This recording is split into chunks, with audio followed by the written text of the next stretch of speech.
Hello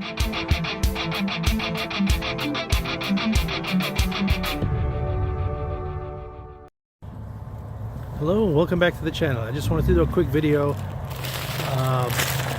about where you put your solar panels. So as you can see on this house, it's covered with snow, and if they had solar panels there, they'd be covered, and it's probably 2 degrees, so you're not going to come out to go up there to try and clean it off.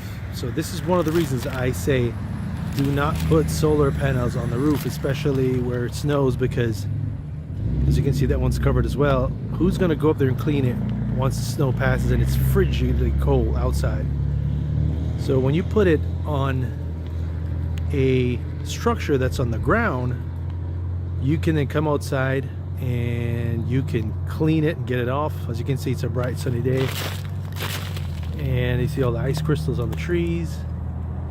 You can clean off the solar panels and you get that nice sun where it's going to really suck in that energy, excuse the noise, and produce a lot of solar for you. So this is just a quick video showing why I recommend to folks not to put it on the roof around here, because of that very reason. Okay, if you like this video, please like, share, subscribe, and until the next one, take care.